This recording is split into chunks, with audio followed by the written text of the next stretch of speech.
Bonjour à tous et à toutes et bienvenue dans cette vidéo dans laquelle nous allons parler d'événements. Alors les événements, c'est très important dans le jeu vidéo car c'est ce qui fait l'interaction entre le jeu et l'utilisateur. Par exemple, vous pourriez avoir un événement clavier qui dit quand l'utilisateur appuie sur la touche espace, à ce moment-là, déclencher telle action. Et l'action pourrait être par exemple tirer une balle du pistolet du personnage ou ce genre de choses. Vous pourrez avoir un autre événement par exemple euh, qui dirait quand l'utilisateur clique sur la souris, à ce moment-là, détruire la brique par exemple. Donc vous voyez l'utilisation dans ce contexte des événements qui peuvent être très intéressants et même primordial pour développer des jeux. Si vous n'avez pas d'événement, à ce moment-là, vous vous retrouvez avec une image ou une animation par exemple. Donc il peut y avoir aussi d'autres cas où des événements peuvent être intéressants. C'est des événements, disons, personnalisés que vous pouvez définir dans Flash. Et nous, on pourrait par exemple définir un événement qui dit quand un vaisseau rentre en collision avec, je sais pas, un astéroïde, à ce moment-là, on va dispatcher un événement, on va envoyer un événement à Flash, et là, à ce moment-là, on pourra le traiter exactement de la même manière qu'on traite les événements clavier ou souris. Alors, il faut savoir que un événement, eh ben, je dirais globalement qu'il y a deux phases. Il y a eh bien, la création de l'événement en lui-même, qui est par exemple la gestion du clavier ou de la souris. Alors par chance, tout ça, ça a été déjà programmé par Adobe. Donc nous, dans notre cas, en tant que programmeur, on pourra juste créer des événements personnalisés. Et puis il y a le cas où on écoute l'événement. C'est-à-dire que si un événement clavier a été déclenché, il est lancé dans l'application. C'est-à-dire que, imaginez-vous que vous avez votre application et que depuis l'extérieur, bam, il y a un événement qui rentre dans votre application. Cet événement, il peut être déclenché à n'importe quel moment. Donc il va falloir préciser à notre application, à notre jeu en l'occurrence, d'écouter tel type d'événement. C'est-à-dire on pourrait avoir un événement clavier par exemple, appuyer sur une touche par exemple, et nous de notre côté, il va falloir dire à Flash d'écouter l'événement appuyé sur le clavier. À ce moment-là, si une touche a bien été pressée, on va récupérer l'événement dans une fonction, c'est-à-dire qu'on va appeler une fonction à partir du moment où l'événement a été déclenché, et dans cette fonction, on va récupérer l'événement. Et à ce moment-là, sur cet événement, on va pouvoir récupérer différentes informations. Là, en l'occurrence, si c'est par exemple, si c'est un événement clavier, on va pouvoir récupérer la touche qui a été pressée et faire telle ou telle action.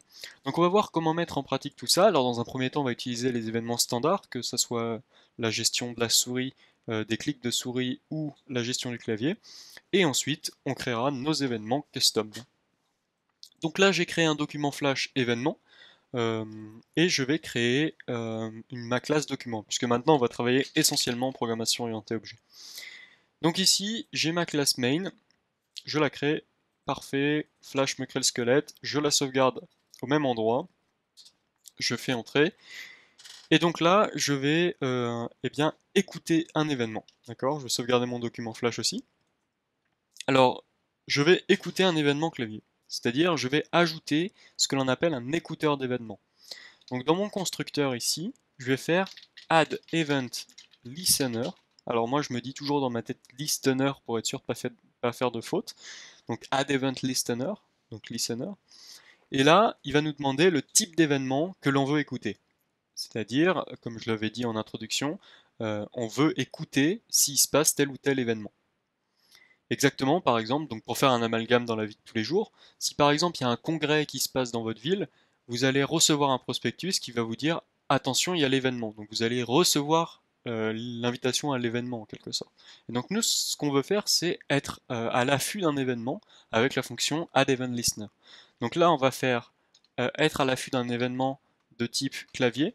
Donc on va faire un événement de type keyboard event. D'accord. Ensuite, on va mettre un point et on va chercher à récupérer la pression de la souris. La pression d'une touche, pardon. Donc là, quand on fait keyboardEvent.keydown, ça nous renvoie un événement de type pression d'une touche du clavier. D'accord. Il existe aussi keyUp, keyUp comme ceci, qui permet de dire quand on relâche une touche, à ce moment-là, déclencher l'événement. Donc, pour pouvoir traiter cet événement, on va utiliser une fonction. Donc là, je vais créer une fonction que je pourrais appeler n'importe comment, mais moi je vais l'appeler onKeyDown. D'accord? Alors elle est déjà utilisée. C'est un mot-clé, vous voyez qu'il est apparu en bleu, mais d'après mes souvenirs, ça c'est de l'ActionScript 2, donc ça devrait être bon, mais on va quand même utiliser par exemple un O majuscule pour être sûr que le mot-clé ici, soit le nom de la fonction, soit écrit en noir, comme ça on n'a pas de confusion. Je ferme ici ma fonction addEventListener, et donc vous avez remarqué qu'en deuxième paramètre de la fonction addEventListener, j'ai passé ici le nom d'une fonction. Alors là, comme on est sûr qu'on va appeler une fonction, j'ai pas besoin de mettre ici les parenthèses. Flash, c'est automatiquement que cet argument, ce paramètre, appelle une fonction de ce nom-là. Donc maintenant, je vais aller créer ma fonction. Je vais la créer de manière publique. Function onKeyDown. Voilà. Sauf que là, j'appelle une fonction qui reçoit un événement. C'est-à-dire que quand on utilise un écouteur d'événements, un event listener, à ce moment-là, quand on appelle la fonction, ici la fonction qu'on a définie nous-mêmes, eh bien, il faut absolument que cette fonction reçoive l'événement en question. Et l'événement en question, on va le stocker dans un paramètre de cette fonction, et il va être de type l'événement que l'on appelle. C'est-à-dire que là, en l'occurrence, l'événement que l'on appelle, c'est un événement de type keyboard event. Donc, on précise que l'événement que l'on reçoit est du type keyboard event. D'accord? Alors, le problème, c'est que là, si je sauvegarde et que je lance, ça va pas fonctionner parce que il ne retrouve pas le type keyboard event. Donc, nous, il va falloir l'importer, ce type keyboard event. Donc, dans notre package, ici, je vais mettre import flash.events.keyboardEvent. Et là, il va reconnaître notre clavier, notre événement clavier. Donc si je lance, vous voyez, j'ai perdu l'erreur. Et effectivement, il reconnaît bien parce qu'on a importé ici la classe keyboardEvent. Alors, petite précision, hein, la classe keyboardEvent qui se trouve dans le package event qui lui-même se trouve dans le package flash. C'est pour ça qu'on l'importe. Donc, du coup, maintenant, qu'est-ce qu'on a fait?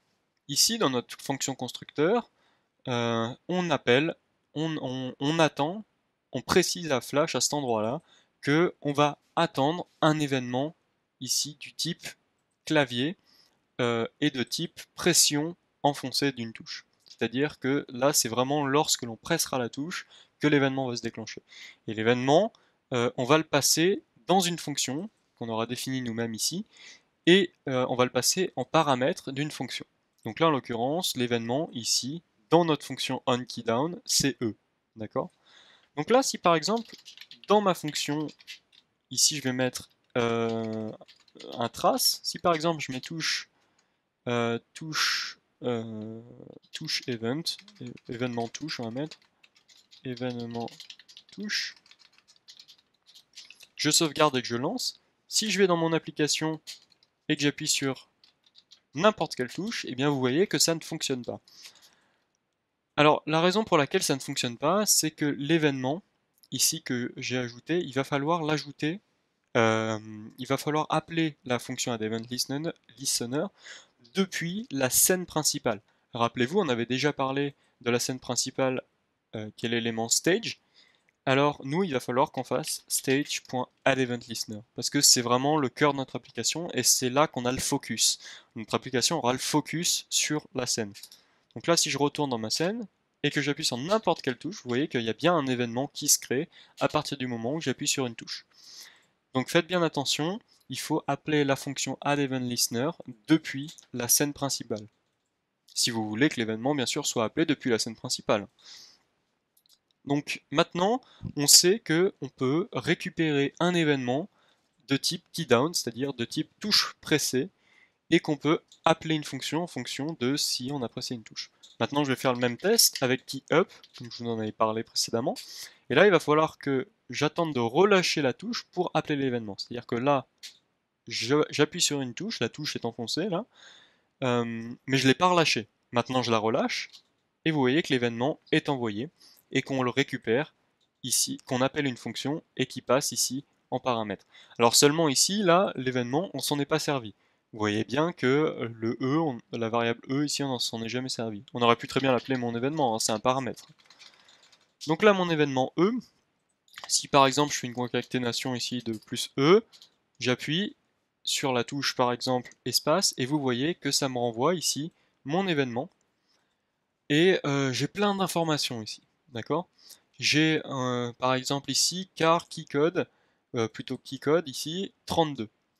Et là en fait ça veut dire que j'ai appuyé sur la touche qui porte le numéro 32. Alors il faut savoir que les touches du clavier, eh bien on leur a affecté un numéro pour les repérer. Donc en informatique c'est ce qu'on appelle, en programmation, c'est ce qu'on appelle un tableau ASCII. Donc le tableau ASCII, la charte ASCII renvoie, enfin nous précise, un numéro est égal à telle touche. D'accord? Donc là, c'est assez intéressant parce que du coup, maintenant on sait que la touche espace, elle possède le code de touche numéro 32, qui code égale 32. Donc vous voyez que l'événement, ici E, eh bien, contient plein d'informations concernant justement l'événement qui a été déclenché. Donc là, maintenant, je peux faire par exemple E.keycode. Et vous allez remarquer que si je sauvegarde et que je relance, et que j'appuie par exemple sur espace, et ben là ça m'affiche bien 32, la touche que j'ai appuyée. J'appuie sur A, ça m'envoie 65, j'appuie sur la flèche de haut, ça me renvoie 38, la flèche de gauche 37, la flèche du bas 40, la flèche de droite 39. Et donc, on va pouvoir utiliser ces informations pour pouvoir faire des tests de conditions, donc des tests, afin d'effectuer telle ou telle action. Donc là, par exemple, je pourrais très bien faire un switch sur, voilà, juste un switch, sur e.keycode, ce qui signifie que je veux faire un test en fait sur le numéro de la touche que l'événement keydown a reçu, a émis. Donc là, je pourrais très bien faire, dans le cas où c'est la touche 32, à ce moment-là, je sais que c'est la touche espace, donc je peux afficher par exemple trace, je peux afficher tirer. Je sauvegarde, je teste, j'appuie sur n'importe quelle autre touche que la touche espace, il se passe rien, mais si j'appuie sur la barre d'espace, il a remarqué que keycode valait bien 32, c'est-à-dire que l'événement qui a été émis, eh bien, dans ici la propriété keycode, eh bien, il y a bien la valeur 32. Donc à ce moment-là, on teste ici avec un simple conditionnel switch et on teste dans le cas numéro où dans le cas 32, c'est-à-dire dans le cas où e.keycode est égal à 32, à ce moment-là, on affiche bien tiré. D'accord? Donc là, je vais revenir avec l'événement keydown. Et du coup, vous pouvez vous rendre compte qu'en fait, eh bien, c'est pas très sorcier les événements, la gestion des événements, et ça offre quand même pas mal de possibilités. Donc les autres possibilités qu'on a, alors je vais juste faire un petit parallèle par rapport ici au clavier. Je vais faire une condition normale, c'est-à-dire que là je vais tester tout simplement keycode de manière normale avec comme ça un test de condition pour vérifier avec une expression booléenne ici pour vérifier si e.keycode est égal à 32. Donc là, vous ne pouvez pas forcément toujours avoir une table ASCII à vos côtés pour savoir le numéro des touches. Vous n'avez pas forcément envie de faire le test que j'avais fait précédemment en affichant à chaque fois l'événement pour connaître le numéro des touches. Donc dans Flash, il y a quelque chose qui existe, c'est keyboard. Alors, keyboard. Point. Alors en fait, keyboard, c'est une classe qu'il faut importer. Donc je vais importer la classe dans... Alors je crois qu'elle est dans UI.keyboard. Voilà. Et en fait, c'est keyboard, vous voyez, si je fais un point, eh bien, ça me propose de me retourner en fait les différents caractères, mais c'est plus lisible, je dirais, en quelque sorte. Donc là, si je fais par exemple keyboard.space, eh bien en fait, tout ça, ça va me renvoyer 32. D'accord? Mais c'est une manière plus lisible d'accéder aux différentes touches du clavier. Donc là, je pourrais par exemple faire space, je teste, j'appuie sur espace, ça me renvoie bien space, j'appuie sur n'importe quelle autre touche, ça me renvoie aucun événement. Enfin, ça me renvoie un événement, mais je ne le capture pas ici. D'ailleurs, je pourrais très bien faire un else ici pour vous prouver que ça renvoie quand même un événement, hein. Donc là, je pourrais faire autre touche. Je sauvegarde, je teste, j'appuie sur n'importe quelle autre touche, ça me met n'importe quelle autre touche parce que l'événement est quand même envoyé, je le traite juste pas. Et là, si j'appuie sur espace, je vais tout en bas ici de mon... Je vais relancer ici mon application. J'appuie sur espace, ça m'envoie bien espace. J'appuie sur autre touche, ça m'envoie autre touche. Je rappuie sur espace et ça me capte bien que ici l'événement vaut bien keyboard.space, donc 32. Donc voilà comment gérer les événements clavier. Maintenant, ce qu'on va voir, c'est comment gérer les événements souris. Ben, si vous avez suivi et que vous êtes un petit peu débrouillard, vous allez pouvoir trouver vous-même les paquets à importer puisque c'est des mots assez courants. Bon, on va le faire quand même pour la première fois parce que c'est pas forcément très facile de s'y retrouver dans les différents noms, mais là en cherchant un peu, on peut se dire forcément qu'on va importer déjà un événement. Déjà, n'oubliez pas d'importer les classes que vous voulez utiliser. Euh, donc là, on va importer dans le paquet events, pardon, la classe par exemple mouse event. Tiens, mouse event et événement de souris, c'est logique. Euh, Ensuite, donc je vais supprimer la fonction onKeyDown. Depuis la scène, on va faire un add event listener et on va récupérer, eh bien écoutez, un mouse event, ça paraît logique. Et là, si je fais point, et bien là j'ai la possibilité eh bien d'appeler par exemple mouse down. Mouse down qui veut dire quand la souris est enfoncée. Donc maintenant ce que je peux faire c'est appeler une autre fonction, on mouse down par exemple. Là je fais ma nouvelle fonction, donc je vais la mettre private par exemple. Comme ça on ne peut pas y accéder depuis l'extérieur. Donc on mouse down. N'oubliez pas que en paramètre on reçoit toujours l'événement qui a été récupéré. Donc e. Et que l'événement est toujours du même type qu'à cet endroit-là, hein. C'est vraiment un événement, on récupère l'événement qu'on appelle, le type de l'événement qu'on appelle, c'est-à-dire que quand l'événement il est envoyé, il faut bien préciser qu'il s'agit d'un événement du type l'événement qu'on a reçu, c'est logique. Et donc là, je peux par exemple faire un trace de E pour voir ce qui se trouve dans l'événement de mon clic. Donc là, je clique et vous voyez bien que j'ai un type mouse down, c'est-à-dire que j'ai bien un événement de type mouse down. Ici, je peux récupérer par exemple la position de la souris locale en X, Y. Je peux récupérer par exemple stage Y 32, donc ça correspond ici à la position, au clic de ma souris. C'est-à-dire que lorsque j'ai cliqué, je peux récupérer la position de la souris là où j'ai cliqué, en fonction de la scène, en local, ce genre de choses. Donc vous voyez, il y a quand même pas mal de choses assez intéressantes. Button down true, c'est-à-dire que j'ai bien ici button down, c'est-à-dire le bouton enfoncé, c'est vrai, ça me renvoie une booléenne vraie. Donc vous voyez, il y a quand même pas mal de choses qui sont relativement intéressantes dans l'événement. Donc là, je vais pouvoir tout simplement tester. Si je clique sur la souris, sur le bouton de la souris, à ce moment-là, je renvoie par exemple souris. J'appelle la fonction trace et j'appelle souris. Donc là, je fais que cliquer et ça me renvoie bien souris. Alors il faut savoir qu'on ne peut pas tester le clic droit en Flash puisque le clic droit, eh bien, c'est le menu déroulant avec les paramètres de Flash. Donc on peut tester le clic gauche. On peut tester aussi la souris, la molette de la souris vers le haut ou vers le bas. Mais pas de clic droit malheureusement. Alors je crois que dans R, dans la technologie R, comme ça, on peut accéder au clic droit. Mais ça ne nous concerne pas, en l'occurrence, car on ne veut pas forcément faire une application de bureau, étant donné que la technologie R permet de faire que des applications de bureau. Donc, maintenant qu'on a testé notre événement de souris vers le bas, on pourrait par exemple eh bien, récupérer à partir de l'événement, comme on l'avait vu, par exemple, stage X qui nous renvoie la position de la souris sur la scène en X.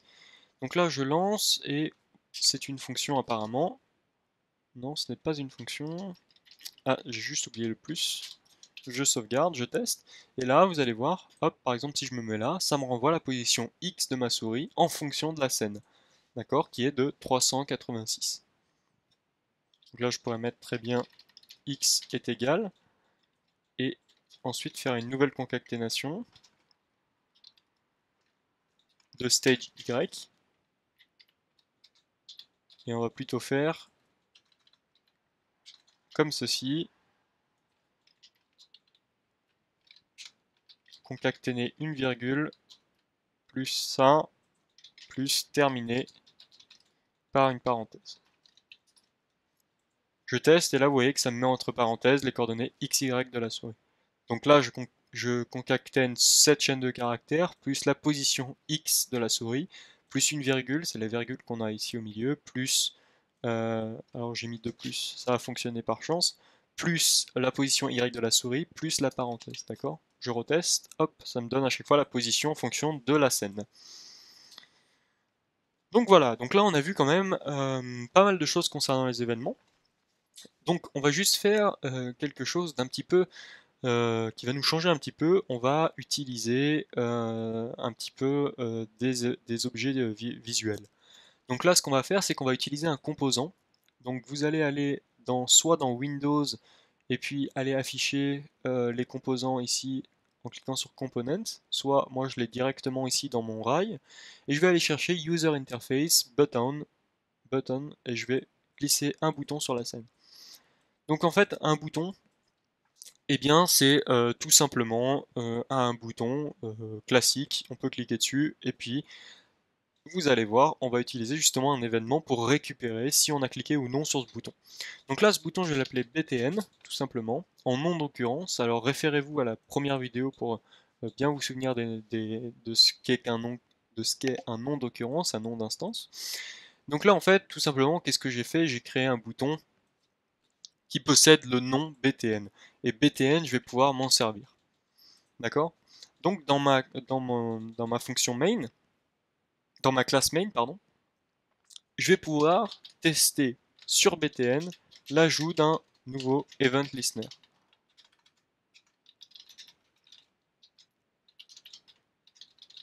Et là, l'événement que je veux tester, c'est le clic. C'est-à-dire si on clique sur, en l'occurrence, notre objet, notre bouton. À ce moment-là, je vais faire un onMouseDown, onMouseClick, une fonction onMouseClick. Je vais appeler une fonction onMouseClick de type privé. Je récupère l'événement qui m'a été passé, qui est un événement de type mouseEvent. La fonction ne renverra rien, donc c'est bien de le mettre, hein. D'ailleurs ici j'ai oublié de préciser qu'elle ne renvoie aucune valeur. Et là je vais mettre un trace qui va me dire true par exemple, ou alors bouton cliquer. Alors, je vais mettre les accents parce que je sais que dans l'output je peux mettre les accents, mais bon c'est pas très bien de le faire en règle générale. Donc là, je clique n'importe où, sauf sur le bouton, et dès que je clique sur le bouton, hop, un événement est envoyé, un événement de type clic, puisque là vous voyez bien on reçoit un événement de type clic, sinon ça n'aurait pas fonctionné. Donc on sait qu'un événement de type clic a été propagé dans notre application. Ici, comme au début on avait demandé de faire attention si jamais il y avait des événements de type clic sur notre bouton, donc s'il en reçoit, il va directement à onMouseClick et donc il appelle directement cette fonction. Et n'oubliez pas de passer toujours l'événement qui a été appelé, qui a été déclenché en paramètre, d'accord, de cette fonction. Donc ici, on peut accéder au bouton tout simplement parce que on est sur la classe document. Je pourrais normalement faire stage.btn, ça ne fonctionne pas parce qu'en fait, on est normalement, ça ne fonctionne pas parce que là, on est directement à l'endroit où on peut accéder euh, aux éléments qui se trouvent sur la scène. Donc c'est plutôt logique d'ailleurs. Donc, qu'est-ce qu'on peut voir d'autre au niveau de tout ça? Alors on va faire peut-être quelque chose de plus esthétique.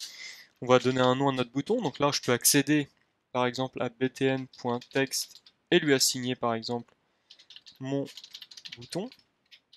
Je sauvegarde et je teste. Alors là, j'ai une erreur. Je peux pas accéder à mon bouton ici, c'est assez bizarre. Access possible undefined property text. Alors ça doit pas être text. En effet, pour un composant de type label, c'est pas texte. Pardon, pour un composant de type bouton, c'est pas texte, c'est label. Donc là, je vais faire label. Voilà, je sauvegarde et vous voyez que ça m'a changé ici le texte de mon bouton. Et donc d'ailleurs, on peut s'en douter un tout petit peu, c'est quand même, on peut s'en douter un petit peu, c'est des fonctions setter et getter, hein, parce que d'ailleurs ici je peux l'utiliser btn.label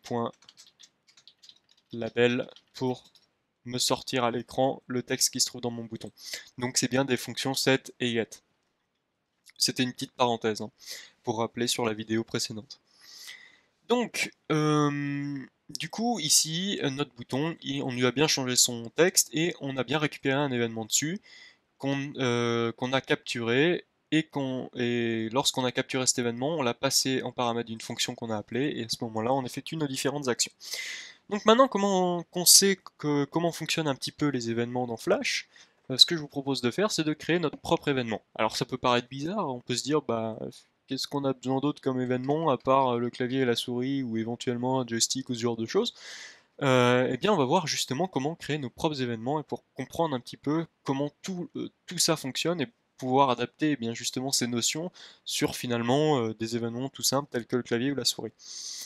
Donc ce qu'on va faire, c'est on va créer une nouvelle classe qu'on va appeler, on va l'appeler Game Over Event par exemple, parce on va dire par exemple Game Over Event, d'accord? Alors Game Over Event, ça va être une classe qui va nous permettre de recréer un événement. Quand on appuie sur la touche espace, quand on avait fait notre test avec les événements tout à l'heure, ou alors même la souris, quand on appuie ici sur le clic de la souris, ici on ne fait que écouter s'il y a un événement souris, d'accord? Mais on n'a pas créé réellement l'événement j'appuie sur le bouton de la souris. On l'a pas créé, c'est Flash qui l'a déjà créé, et nous on peut juste l'écouter. Nous ce qu'on va faire dans notre cas, c'est eh bien faire les deux choses, c'est-à-dire créer un événement, le propager, et ensuite le récupérer à un autre endroit par exemple. Donc pour créer un événement, il faut déjà avoir une classe qui étend de la classe event. Donc là, je crée une classe qui étend de la classe event. Vous remarquez que Flash m'a automatiquement fait les imports, c'est plutôt pratique. Donc en fait, event c'est vraiment la base de la base pour créer un événement. C'est l'événement, dans cette classe, il y a toutes les informations pour créer un événement. Alors, nous, ce qu'on va faire, c'est qu'on va passer l'événement par le constructeur. D'accord? Alors, un événement, c'est rien d'autre qu'une chaîne de caractères. Vous avez remarqué d'ailleurs tout à l'heure. Donc là, je vais sauvegarder tout ça. Et là, je vais revenir ici dans mon bouton cliquer, je vais concaténer l'événement. Vous remarquez que quand je clique sur mon bouton ici, j'avais mouse event et type click. Et vous remarquez qu'en fait, c'est une chaîne de caractères. Donc en fait, un événement, c'est rien d'autre qu'une chaîne de caractères qui est envoyée dans l'application, et on peut récupérer la chaîne de caractères. Si la chaîne de caractères coïncide, à ce moment-là, ça veut dire que l'événement a bien été récupéré. Et là, le nom de l'événement, c'est click, donc la chaîne de caractères, c'est click. Nous, ce qu'on va faire, c'est que ici, on va donner un nom. Par exemple, ça peut être très bien la chaîne de caractères game over.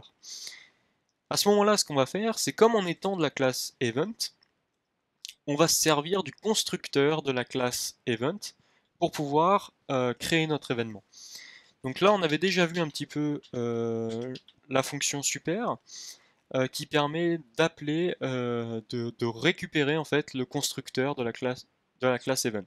C'est-à-dire que là, en appelant la méthode super depuis le constructeur de la classe GameOverEvent qui étend la classe event, en appelant ici super, on récupère en fait le constructeur de la classe héritée, c'est-à-dire de la classe event. Donc là, le constructeur de la classe event, il attend en paramètre, vous remarquez, au moins un événement qui est le type de l'événement, en chaîne de caractères. Donc nous, on va lui passer le type de l'événement, ici, qui est la chaîne de caractères. D'accord? Les autres événements, ils sont facultatifs, on peut ne pas les passer. Pourquoi ils sont facultatifs? Vous remarquez, parce qu'ils ont été déjà prédéfinis en false et false, égale false, égale false. Donc là, c'est comme si on avait fait bubbles égale false et cancelable égale false. D'accord? C'est déjà prédéfini. Donc là, on a appelé le constructeur à cet endroit-là, on appelle pardon, le constructeur de la classe event, et on lui passe en premier paramètre le type de l'événement, donc une chaîne de caractères. Donc, nous, ce qui nous intéresse, c'est donc de propager cet événement de type cet événement game over event. Donc, ce qu'on va faire, c'est on va aller dans le main et je vais supprimer un petit peu tout ce qui concerne mon bouton, ou alors plutôt, on va faire ça, ça va être plus intéressant. On va propager l'événement, on va créer un nouvel événement de type game over event à partir du moment où on va cliquer sur notre bouton. D'accord? Donc là, ce que je vais faire, c'est quand on clique dans notre bouton, quand on reçoit un événement qui a été cliqué à ce moment-là, on appelle la fonction onMouseClick. Donc là, c'est pour répéter un petit peu ce qu'on avait vu précédemment. Mais là, moi, ce que je vais faire, c'est que je vais créer un nouvel événement, GameOverEvent. Donc là, je vais créer une nouvelle variable que je vais appeler mon event, qui va être de type GameOverEvent. Et ça va être un nouvel événement, GameOverEvent. Et remarquez qu'il prend en paramètre le nom de l'événement qu'on va propager dans notre application. Et là, je vais l'appeler par exemple GameOverEvent. D'accord?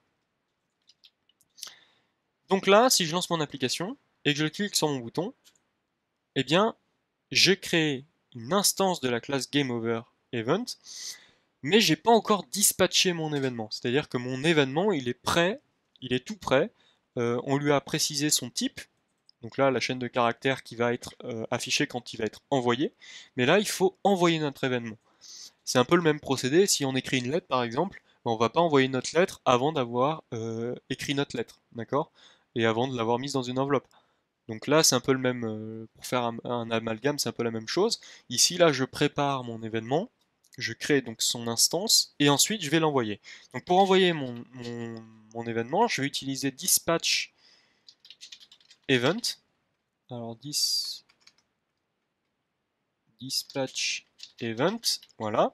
Et je vais passer en paramètre de la fonction dispatch event, eh bien mon événement. Mon event.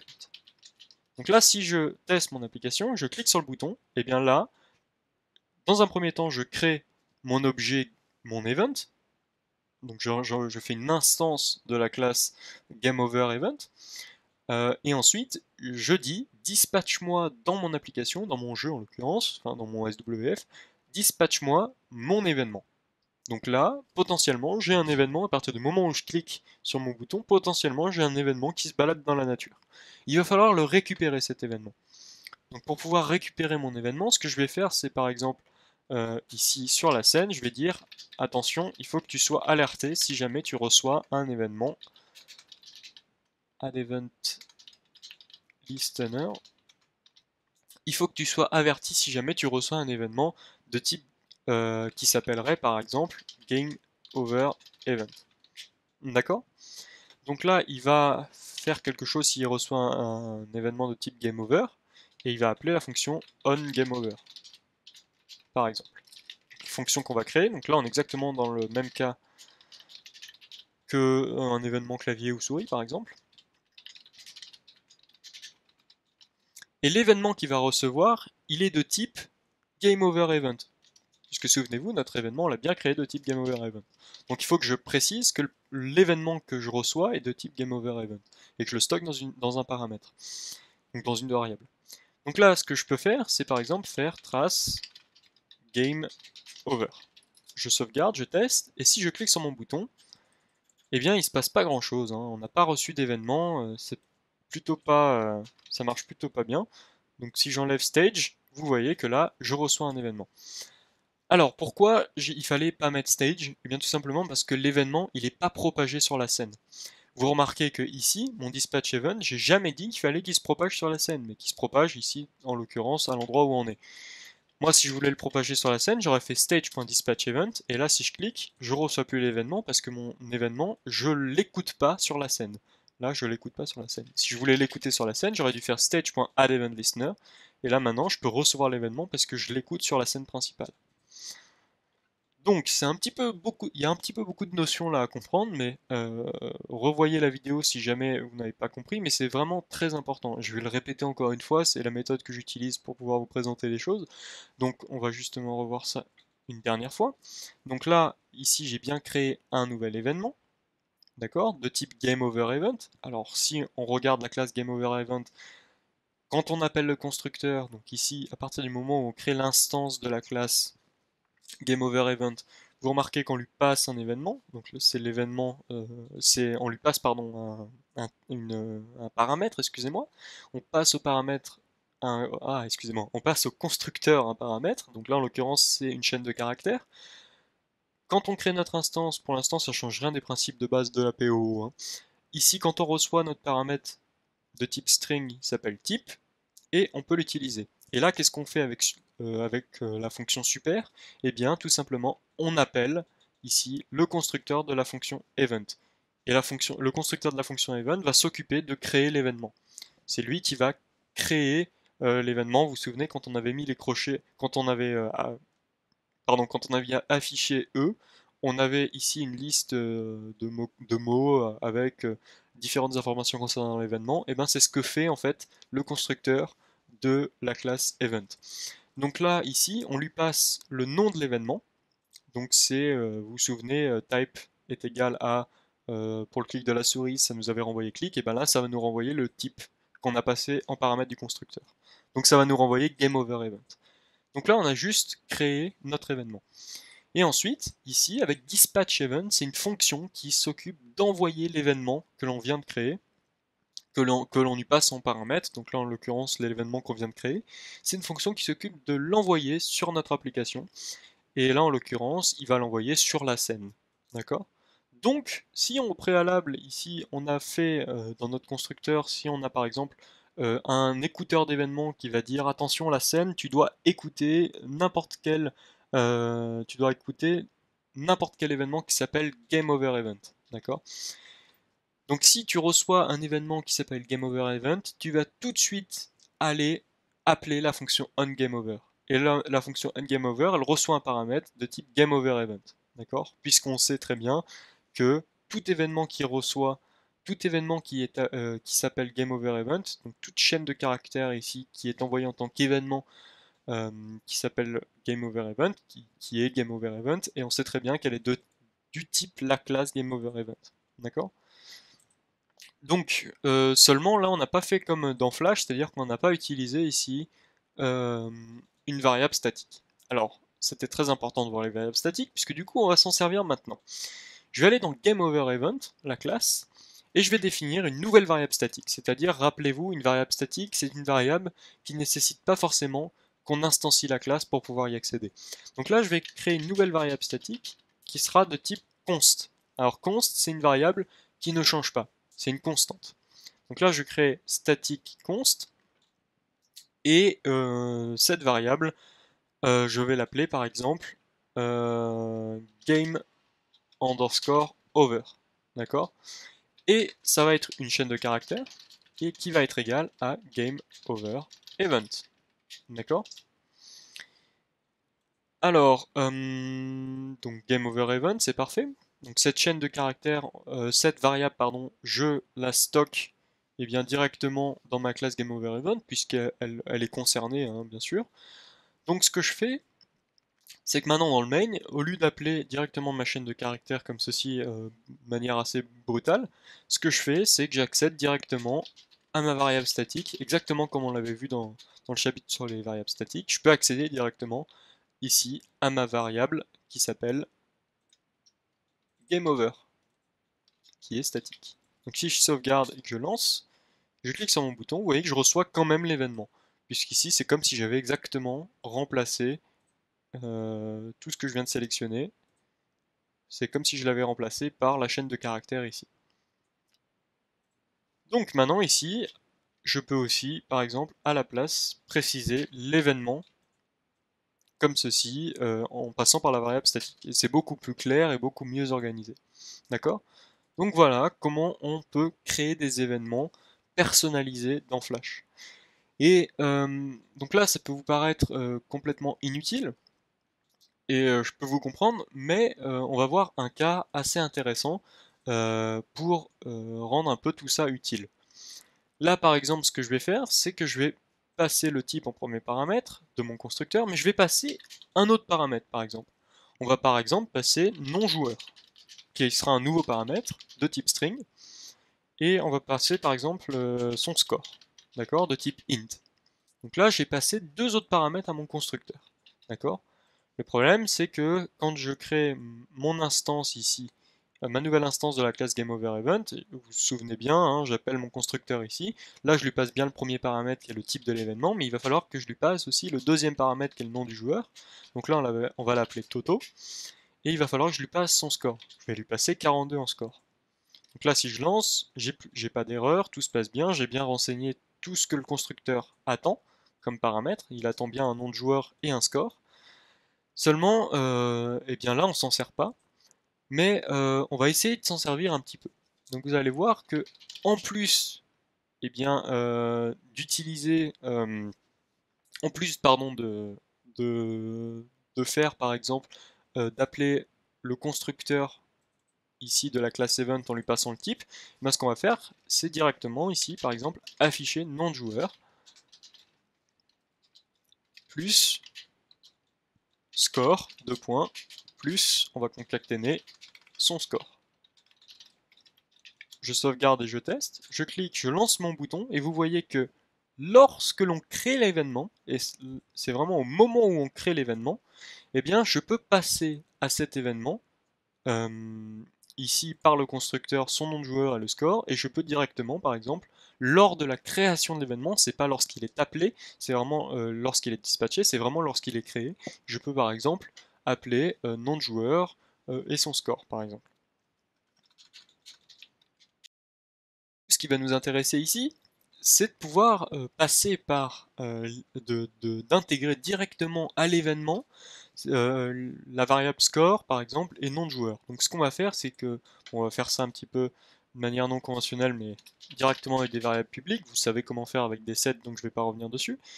Donc là, on va déclarer une variable publique non joueur qui va être de type string, qui va être égale à une chaîne vide, et on va déclarer une autre variable qui s'appellera score de type int qui va être égal à 0 par défaut.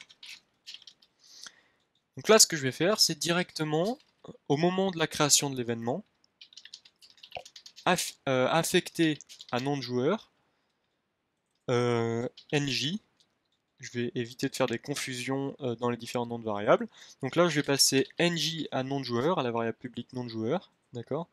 Et je vais passer à score la variable s. Donc là, lorsqu'on va créer l'événement, hop, eh bien, on va passer le à nom de joueur ici, qui est la variable publique. Alors, je l'ai mise publique, mais je peux la mettre privée aussi, hein. Par exemple, pour le nom de joueur, et je vais laisser le score public, par exemple. Donc là, je passe bien le paramètre que j'ai passé nom de joueur ici, et score. D'ailleurs, on va les mettre tous les deux privés. On va utiliser une méthode pour pouvoir appeler nom de joueur et score. Donc là, j'ai bien passé par le constructeur mes deux renseignements qui sont le nom de joueur et son score. Je les affecte bien à mes variables privées directement. Et là, je vais créer une fonction, par exemple publique, function, qui va s'appeler affichage. Et qu'est-ce qu'elle va afficher? Elle va afficher tout simplement le nom du joueur, plus score, plus je concatène son score. Là, si je teste, je clique sur le bouton, je crée l'événement, il se passe absolument rien parce que tout simplement je n'ai pas appelé cette fonction affichage. Mais comme cette fonction affichage est publique, vous vous en doutez bien, lorsque l'événement est créé, l'événement il est dispatché ici, mais ici on le passe bien en paramètre, donc je peux récupérer des informations sur l'événement. Et là je peux très bien faire e. Et vous allez voir, j'ai la fonction affichage qui est accessible depuis l'événement qu'on a passé, qu'on a dispatché. Donc là, si je clique sur mon bouton, je fais bien Game Over, et là, ça me met Undefined. Alors, on va retourner ici. Le mieux pour ça, c'est tout simplement de faire d'afficher E directement pour voir ce ce qui se trouve dans E.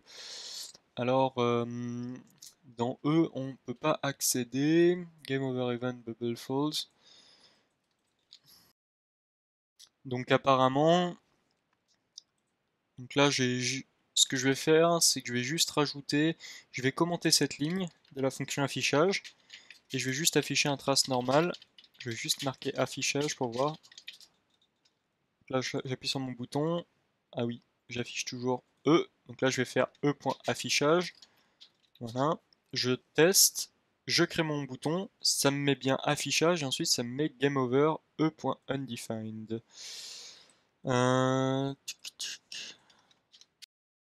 Oui, effectivement, en fait, c'est tout bête. C'est parce que là, j'essaie d'afficher ma fonction, alors qu'en fait, il faudrait que cette fonction me retourne une chaîne de caractères. Donc là, ce que je vais faire, c'est que ici, au lieu de faire un trace, ben, tout simplement, je vais retourner cette chaîne de caractères. Donc return, nom de joueur plus, hop, le score, et ça va me retourner donc une chaîne de caractères. Donc si je sauvegarde et que je teste, vous voyez que ça me renvoie bien Toto score de point 42. C'est-à-dire que cette fonction affichage peut y accéder par l'événement, puisque l'événement a été propagé, et cet événement, ici qu'on a qu'on a récupéré depuis l'écouteur d'événement, eh bien c'est exactement le même événement que mon event ici. C'est exactement le même objet. Donc on le récupère. Ici on peut appeler sa méthode affichage et la méthode affichage nous retourne le nom du joueur et son score. Donc vous voyez que par l'événement, on a envoyé déjà, par son constructeur, on lui a envoyé un nom de joueur plus un score. C'est arrivé ici, ça a modifié tout ça, directement les variables privées, et on retourne eh bien, ces variables privées dans une chaîne de caractères qu'on peut afficher en passant par lui-même en fait, qui a été passé en paramètre de la fonction qu'on a appelée lorsque l'événement a été écouté. Donc voilà, un petit peu pour les événements dans Flash. Alors c'est des notions qui sont de prime abord assez complexes, qui paraissent complexes mais qui sont en réalité très très simples. Donc on va répéter quand même les étapes principales.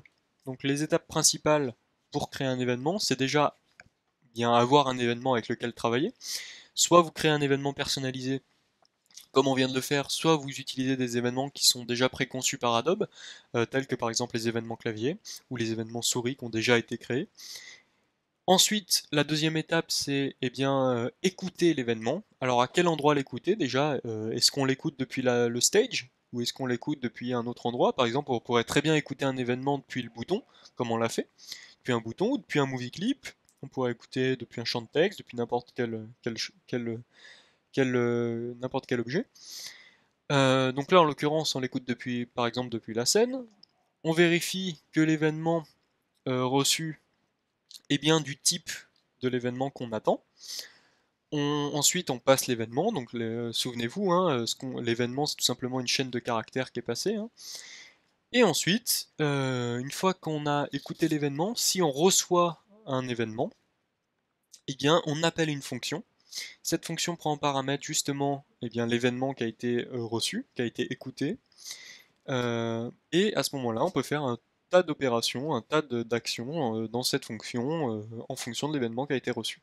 Donc en fait, les écouteurs d'événements, c'est tout simplement, alors moi je m'imagine par exemple, c'est des petits bonshommes qui sont toujours en train de parcourir le programme à l'affût d'événements et dès qu'ils en voient un, hop, ils l'attrapent et ils le gardent et hop, ils l'envoient dans une fonction et la fonction eh bien, peut disséquer l'événement et en faire et récupérer des informations concernant l'événement et effectuer telle ou telle action en conséquence. Donc voilà, j'espère que cette vidéo un petit peu complexe de prime abord vous aura permis de comprendre comment fonctionnent les événements, à quel point ils sont importants déjà, alors surtout dans un jeu vidéo c'est quand même ultra important d'avoir des événements, vous vous en doutez. Maintenant que vous avez vu un petit peu tout ça, vous pouvez déjà faire bien certaines petites choses en termes d'interactivité avec l'utilisateur. Vous voyez aussi pourquoi j'ai préféré vous montrer la programmation orientée objet avant de vous montrer les événements, parce que c'est quand même beaucoup plus facile maintenant de comprendre un petit peu toute la structure du code concernant les événements. Je vous invite très fortement à aller dans la doc ici de l'ActionScript 3, aller regarder flash.event. flash.events, voilà. Vous allez retrouver ici eh bien, un certain nombre d'events. La classe qu'on voit par défaut, la classe que je vous invite à aller voir par défaut, c'est la classe event. Et vous voyez qu'ici, vous retrouvez par exemple le type de l'événement. Et là, quand vous cliquez sur type, Flash, la doc de Flash vous renvoie directement sur le constructeur, comme vous pouvez le voir, et on retrouve exactement le constructeur avec le type de l'événement. Donc vous rappelez-vous, hein, le type de l'événement, c'est par exemple click, ou dans le cas de notre événement qu'on avait créé, notre événement custom, c'est game over event, etc., etc. Donc, j'espère que cette vidéo vous aura plu. N'hésitez pas à me poster des commentaires sur cette vidéo, j'y répondrai dans la mesure du possible. Et je vous remercie déjà d'être arrivé jusque là et je vous dis à bientôt dans une prochaine vidéo. Ciao ciao!